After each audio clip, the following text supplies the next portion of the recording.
Ibu Aldawiyah. Iya, Pak. Masih menunggu mentor. Oh ya. Tapi sudah proses masuk ya? Iya, masih proses masuk. Sepertinya masih mempersiapkan Pak jaringannya. Baik, Bapak Rahmat Gunawan Winter yang saya hormati selaku penguji, dan Bapak Bahrun yang saya hormati selaku coach, dan Ibu Aldawiyah yang berbahagia selaku peserta seminar rancangan aktualisasi. Baik, untuk Pak Bahrun. Ya. Baik, makasih banyak Pak Afgan. Sambil menunggu Pak Mentor, kita mulai. Assalamualaikum warahmatullahi wabarakatuh dan selamat pagi.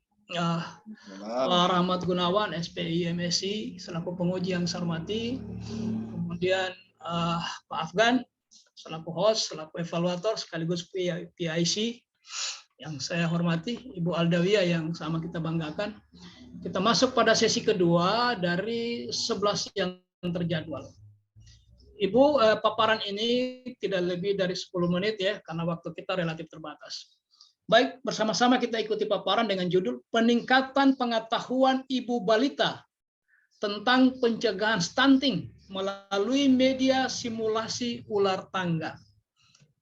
Ibu, waktunya 10 menit, tidak lebih ya, mulai dari sekarang, saya silakan. Ya, baik Pak, izin share screen.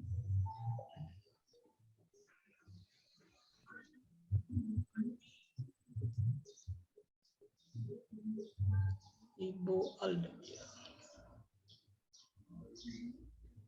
Bismillah, Assalamualaikum warahmatullahi wabarakatuh. Waalaikumsalam. Sebelumnya saya ucapkan terima kasih kepada Bapak Rahmat Gunawan sebagai penguji, kepada Bapak Bahrun sebagai pembimbing saya, dan Pak Afgan sebagai evaluator. Perkenalkan, nama saya Aldawiyah, bekerja di UPTD Puskesmas Bualemu sebagai penyuluh kesehatan masyarakat. Hari ini saya akan menyampaikan seminar rancangan aktualisasi saya yang berjudul Peningkatan Pengetahuan Ibu Balita tentang Pencegahan Stunting melalui Media Simulasi Ular Tangga. Berikut adalah uraian tugas dan fungsi penyuluh kesehatan masyarakat menurut Kemenpan RB nomor 58. Ini ada 7 tugas dari Jabatan Penyuluh Kesehatan Masyarakat.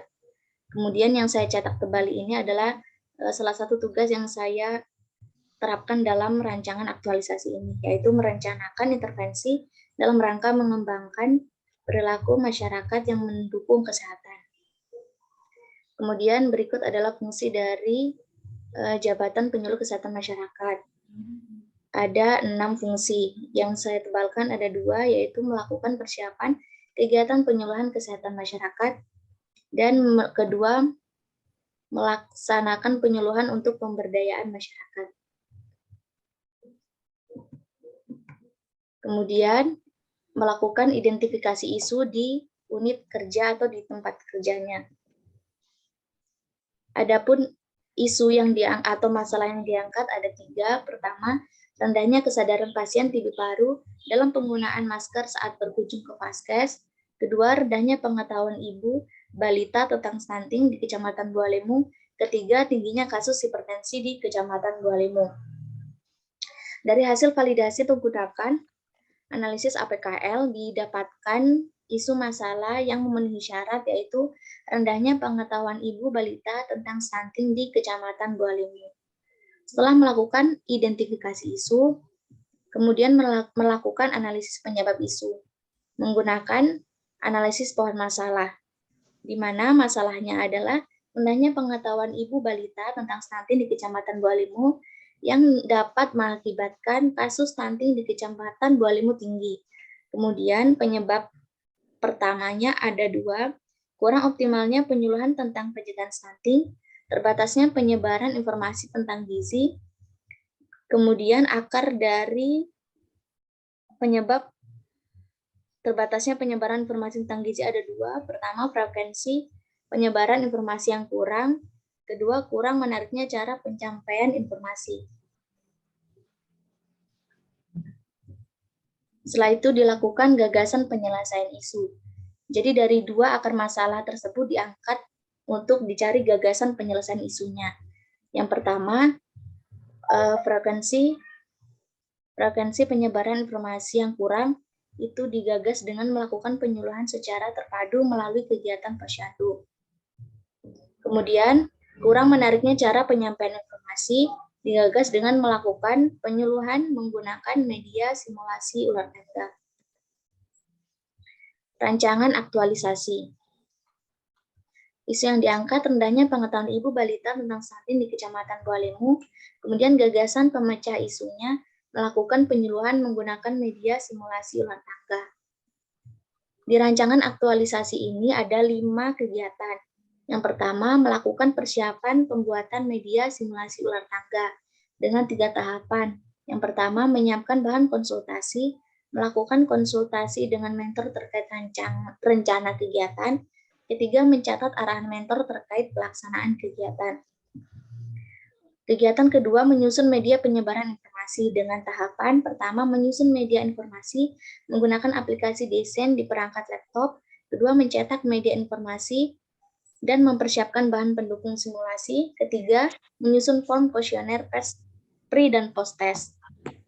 Kegiatan ketiga, menyusun rencana kegiatan simulasi ular tangga dengan 3 tahapan. Yang pertama, melakukan identifikasi sasaran bersama petugas gizi. Kedua, menetapkan waktu dan lokasi penyuluhan bersama petugas gizi. Ketiga, menyusun rundown kegiatan simulasi ular tangga. Kegiatan keempat, implementasi media simulasi ular tangga. Dengan tahapan yang pertama, melakukan pengisian pretest oleh responden. Kedua, melakukan kegiatan penyuluhan simulasi ular tangga. Ketiga, pengisian post-test oleh responden. Kegiatan terakhir adalah evaluasi kegiatan. Tahap yang pertama, memeriksa pretest dan post-test. Tahap kedua, merekap hasil kegiatan yang telah dilakukan. Tahap ketiga, menyimpulkan hasil evaluasi. Mungkin itu saja presentasi dari rancangan saya yang bisa saya sampaikan. Kurang dan lebihnya saya mohon maaf. Baik, makasih banyak Ibu Aldawiyah ya. Ya, Ibu baik. Aldawiyah. 7 menit. Ibu mentor yang saya hormati, kita sudah simak bersama paparan singkat dari Ibu Aldawiyah. Nah, selanjutnya kami sangat membutuhkan, mungkin itu sifatnya penguatan, mungkin juga klarifikasi, dengan harapan kita sempurnakan rancangan ini. Ketika Ibu Aldawiyah nanti melakukan aktualisasi, tidak ada lagi hambatan-hambatan yang menyebabkan rancangan tidak bisa diaktualisasikan, terutama dari sisi kewenangan. Olehnya itu, kepada Ibu Mentor dengan hormat disilakan.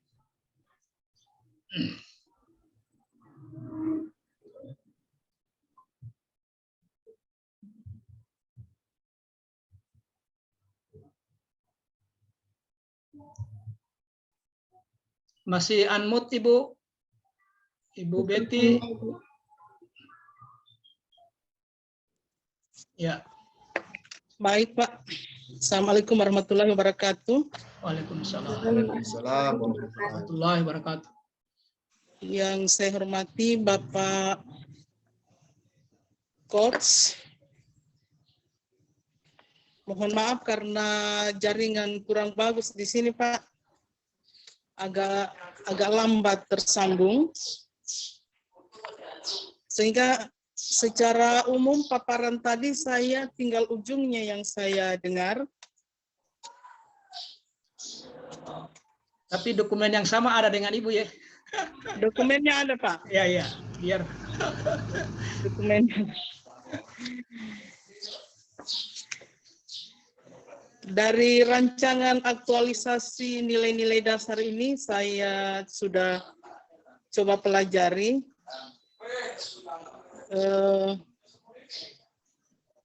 Peningkatan pengetahuan ibu balita tentang pencegahan stunting ya Pak. Ya. Rancangan berarti kan pada akhirnya akan diaktualisasikan di lapangan. Ya. Berdasarkan data atau telah awal di Puskesmas Bualemo memang masalah utama itu adalah salah satunya adalah masih ada beberapa desa yang dikategorikan lokus stunting.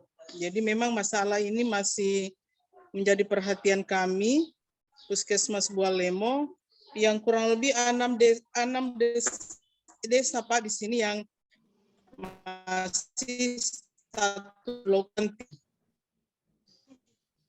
Jadi memang kalau misalkan katakan bahwa stunting itu perlu ditindaklanjuti atau menjadi perhatian, saya memang sepakat.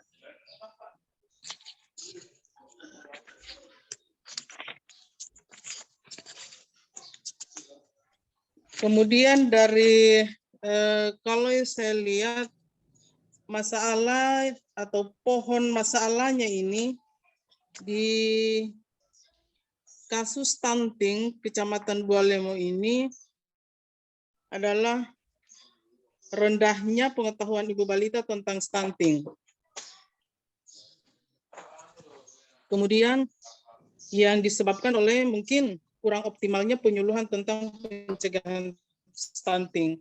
Nah, ini kalau saya boleh katakan bahwa tidak optimalnya ini untuk beberapa tahun atau sejak terjadinya wabah COVID, memang kami kurang atau sulit untuk menjangkau masyarakat kurang lebih 2 tahun ini, sehingga memang penyuluhan tidak seefektif atau tidak optimal selama kurang lebih 2 tahun ini.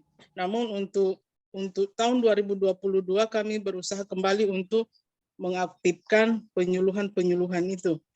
Lalu kemudian kalau terbatasnya penyebaran informasi tentang gizi, memang iya.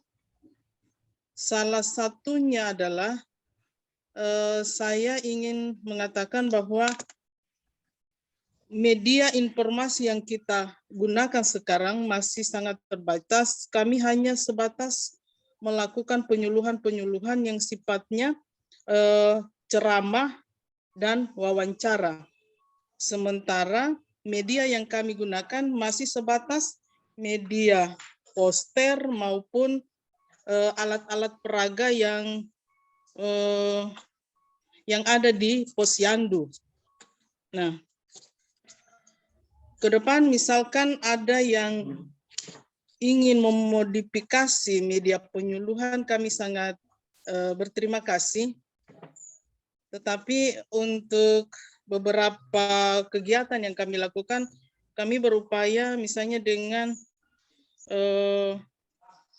mengadakan penyuluhan dengan pemutaran film, mungkin itu lebih masuk.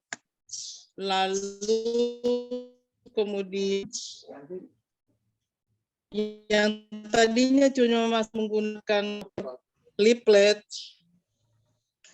kami usahakan dengan media lembar balik. Mungkin dengan lembar balik ini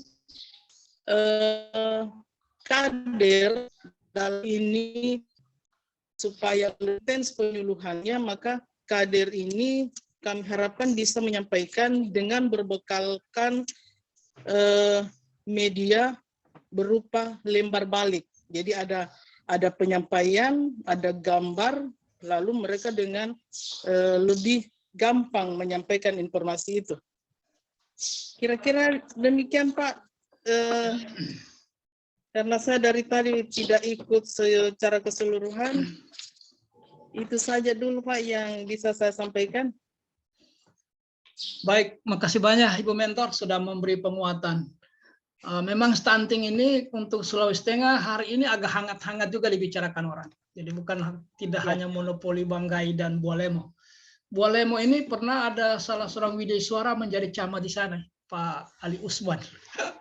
Ya. Baik, makasih banyak Ibu atas beberapa yang pasti Ibu ingin menyampaikan bahwa akar masalah frekuensi penyuluhan dan variasi instrumen memang fakta. Ya, Karena COVID menghindari kita untuk berkerumun, sementara penyuluhan konvensional memaksa kita untuk berkerumun. Jadi memang tidak bisa dilaksanakan.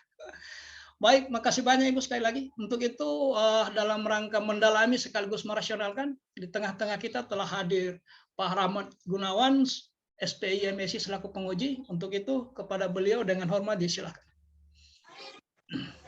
Bismillahirrahmanirrahim. Ya, terima kasih. Yang saya hormati Bapak Coach, Dr. Andus Haji Bahrun MSI.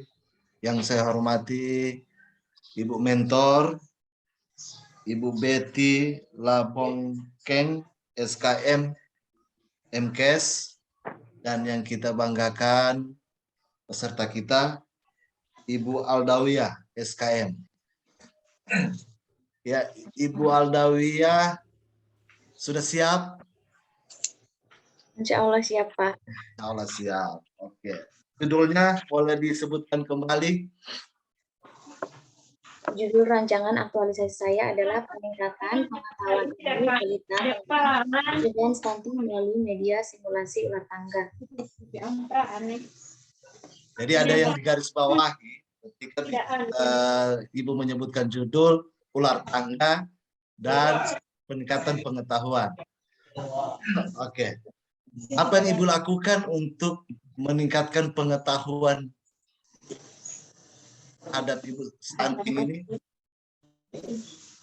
Yang dilakukan dengan melakukan salah satunya melakukan kegiatan penyuluhan dengan media simulasi ular tangga. Jadi simulasi ular tangga ini salah satu jenis penyuluhan, Pak, yang dimana pesertanya itu terlibat langsung dalam kegiatan tersebut. Jadi bukan seperti ceramah yang kita menjelaskan kemudian peserta hanya mendengar. Ini pesertanya terlibat langsung dalam permainan itu. Jadi kita sebagai penyuluhnya hanya mengarahkan dan memberikan penjelasan. Konsepnya seperti permainan ular tangga, Pak. Misalnya ada kalimat negatif seperti tidak mencuci tangan, memakai sabun dan air mengalir. Itu akan ada kepala ular, kemudian ekor ularnya itu menjelaskan kayak dapat menyebabkan penyakit diare. Jadi lebih mudah penangkapan informasinya, Pak. Dan diharapkan supaya tidak membosankan, karena apabila kegiatan penyuluhan yang monoton biasanya yang mendapatkan informasi itu merasa malas dan akhirnya informasi yang didapatkan tidak terserap dengan baik.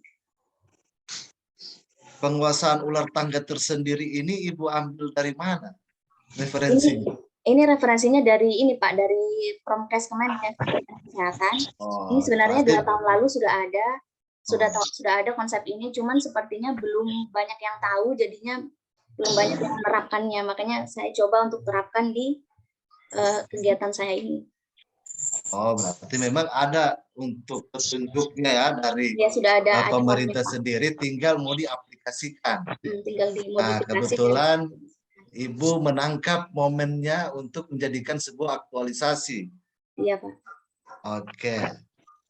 Saya boleh tanya secara teknis kegiatannya dilaksanakan di mana, tempatnya, jumlahnya berapa orang? Rencananya dilaksanakan di Posyandu, Pak, karena istilahnya nebeng kegiatan Posyandu untuk, kan sasaran saya ibu-ibu. Jadi di kegiatan Posyandu rencananya kegiatannya dilakukan. Kemudian lama waktu kegiatannya mungkin tidak sampai 30 menit karena memang tidak lama proses simulasi ular tangga ini. Kemudian rencananya pesertanya sambil sampel karena tidak semuanya bisa diselesaikan, maksudnya tidak semua posyandu saya ambil karena memang keterbatasan waktu dan jadwalnya. Jadi kemungkinan 2-3 posyandu yang rencananya akan saya angkat menjadi sampel. Satu posyandu bisa jadi 10 ibu balita atau 20. Jadi pertanyaan ketika teknis itu dilaksanakan, disitulah hal yang paling penting. Jadi saya mau tanya lagi, di dalam satu kecamatan Bualemo ini ada berapa desa? Ada 20 desa, Pak, tapi yang menjadi Wilayah kerja UPT di Puskesmas Buleleng itu ada 15. Ada 15 untuk UPT kesehatan ya, untuk UPT-nya Ibu sendiri ya, ada 15 desa. Kemudian jadwalnya posyandu itu tiap desa berbeda. Beda, Pak. Dalam sebulan itu ada berapa yang posyandu yang bisa kemungkinan Ibu dapat? Kalau di minggu ini sudah saya perhitungkan, dapat Pak, soalnya saya tanya ke petugas gizi, memang bulan ini proses posyandu sedang berjalan. Kan satu hari desa ini, Pak, beda-beda. Tidak serentak satu kali.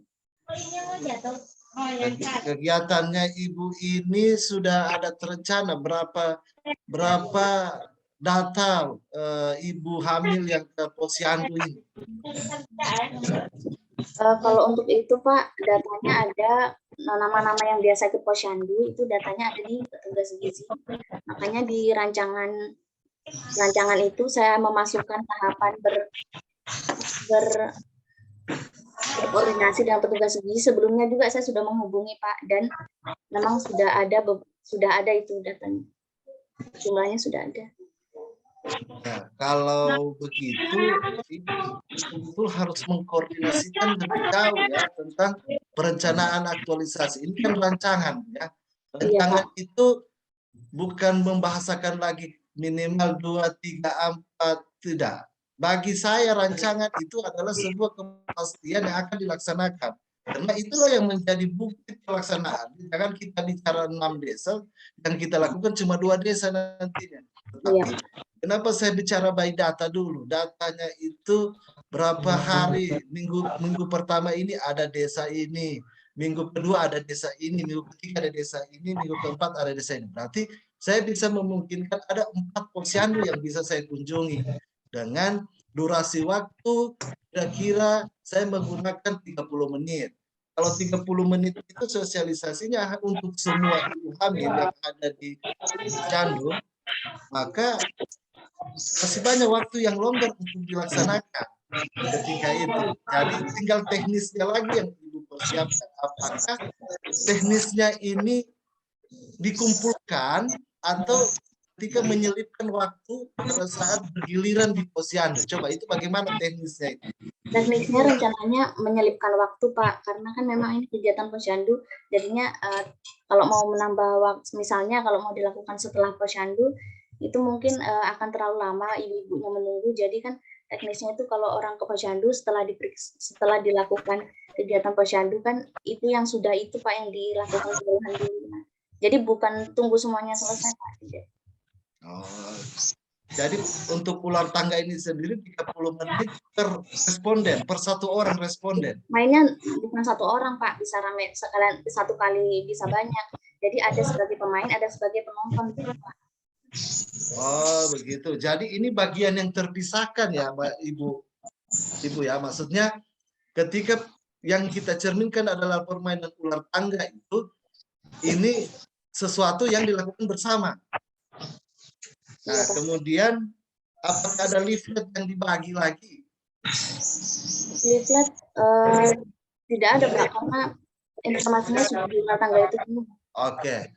Kalau sudah informasinya di luar tangga itu diyakinkan untuk efektif dan efisien untuk dilaksanakan, ketika itu dilaksanakan secara bersama, bagaimana teknis untuk mengumpulkannya kalau memang 1 orang 1 di posyandu itu kan bergiliran, ibu ini pulang, ibu ini pulang. Bagaimana teknis untuk mengumpulkan? Jadi begini Pak, awalnya kita sudah datang ke posyandu sebelum posyandu dimulai. Kemudian sebelum dimulainya posyandu melakukan pemberitahuan kepada kader bahwa akan melakukan ini kegiatan supaya ibu dari balita atau ibu hamilnya yang datang itu sudah diberi pesan agar supaya setelah diperiksa tidak langsung pulang. Gitu, Pak. Untuk kebiasaan di posyandu itu sendiri apakah memang tidak langsung pulang atau memang menunggu dulu apa biasanya kan makan begitu kan, makan yang gizi apa kacang hijau apa ya biasa posyandu. Apakah diselipkan pada saat itu atau memang ketika giliran ibu melaksanakan aktualisasi memang menahan waktu untuk ibu-ibu yang mau pulang? Coba. Memang biasanya betul Pak, setelah posyandu kebanyakan ibu-ibu kayak duduk-duduk dulu, ngobrol-ngobrol, tidak langsung pulang. Nah, di waktu itu bisa diambil kesempatan untuk melakukan kegiatan ini. Gitu Pak, karena memang biasanya tidak langsung pulang. Ya, artinya berarti memang Ibu sudah mempersiapkan ketika hal-hal itu menjadi sebuah kebiasaan, disitulah Ibu untuk masuk dalam penyelesaian sosialisasi penyuluhan itu menggunakan media ular tangga. Oke. Saran saya ke depannya Ibu, by data ya, maksudnya berapa jumlah di posyandu A, posyandu B, posyandu C. Jadi ketika kita melaksanakan sebuah rancangan, kita bisa tahu ada 4 posyandu yang rawan tentang stunting ini, yang lebih banyak tentang apa namanya jumlah ibu-ibu yang datang konsultasi maupun jadwal posyandunya. Itu harus menggunakan data. Ketika di desa sebelah hanya kemungkinan 7, sementara di desa sebelah ada 20. Nah, Ibu ambil yang 20, sehingga bicara tentang penyuluhan ataupun sosialisasi itu harus lebih banyak pasiennya, harus lebih memblooming. Kenapa? Karena konsepnya sosialisasi dan penyuluhan itu menyebar luaskan informasi dan meningkatkan pengetahuan. Jadi jangan membatasi dari ruang-ruang waktu yang seumpama ini bisa dilakukan 2 atau 3 saja. Tetapi ketika Ibu bicara konsep penyuluhan, bicara yang rundown-nya paling besar. Ya, nanti banyak konsultasi dengan Pak Coach bagaimana teknis kegiatan di lapangan. Kenapa ini penting Ibu? Karena pembuktiannya Ibu pada saat diaktualisasi. Saya takutkan Ibu mengambil posyandu yang paling sedikit, sehingga video dan dokumentasinya itu sangat sedikit. Oh iya baik. Jadi harus diperkaya dengan pembuktian ketika Ibu melaksanakan itu. Yang paling penting adalah maruah dari sebuah pelaksanaan aktualisasinya Ibu, yaitu bagaimana meningkatkan pengetahuan tentang stunting ini kepada ibu hamil, bagaimana melaksanakan aplikasi media ular tangga ini secara efektif dan efisien. Ini sudah membantu instansi ibu sendiri. Saya kira harus lebih banyak konsultasi dengan Pak Kos, bagaimana hal-hal yang harus dilakukan, berapa random apa saja yang dilakukan di setiap desa untuk menjadi sesuatu, dan kemudian koordinasi tentang by data terhadap posyandu-posyandu yang ada, dokumentasi video pada saat sosialisasi, video ya, video dokumentasi dan alat-alat lainnya. Media ular tangga itu digunakan menggunakan aplikasi di laptop Ibu. Dia di ini Pak, dicetak. Jadinya langsung bisa bukan di layar laptop. Oke, pada saat Ibu melaksanakan itu, tolong di video pelaksanaan media ular tangga tersebut. Ya Ibu ya, pelaksanaannya di video. Oh, seperti ya, pas kegiatannya ya Pak. Ya, pas kegiatannya. Pada saat Ibu melaksanakan, kita bisa melihat, oh ini yang Ibu laksanakan. Seperti ini, karena bermanfaat untuk informasi-informasi berikutnya sebagai tindak lanjut. Oke, Ibu, saya kira di sini untuk tim sendiri Ibu laksanakan sendiri atau bagaimana? Untuk pelaksanaan kegiatannya Pak, saya berkoordinasi dengan petugas gizi, yang memang petugas gizi itu hadir setiap ada kegiatan posyandu, dan nanti meminta bantuan juga dari para kader-kader yang ada di posyandu.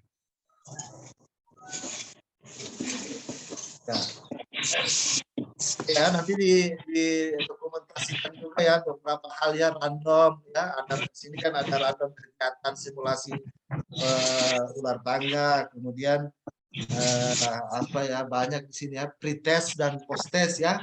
Iya Pak. Nah, untuk responden itu dibuktikan. Nanti cara pembuktiannya lebih efektif lagi Bu. Ketika datanya ada, nanti dibuatkan suatu tabel. Nanti Pak sudah jelaskan bagaimana kita tidak melihat berulang-ulang lagi lembar per lembar, tapi sudah terlihat ini hasil pretest dan hasil post-test dibuatkan dalam tabel. Kalau dia memungkinkan menjadi 4 posyandu, maka dia per posyandu itu lebih bagus lagi. Artinya by data ya, by address ya, maksudnya kita lihat oh di sini begini, di sini begini. Ya, saya kira saya yakin Ibu bisa menyelesaikan ini karena sesuatu ini adalah sesuatu yang bermanfaat. Pasti ada jalan keluar dari setiap sesuatu yang kalau Ibu merasakan kesulitan, pasti ada jalan keluar. Manfaatnya besar sekali. Apalagi Ibu Mentor sudah sebutkan tadi bahwa kehadiran Ibu adalah sangat membantu tentang penanganan stunting di setiap desa yang ada di Kecamatan Bualemo. Pertanyaan terakhir itu kegiatan ini berkaitan dengan nilai berakhlak. Ibu coba jelaskan tanpa melihat teks yang ada di laptop. Oke.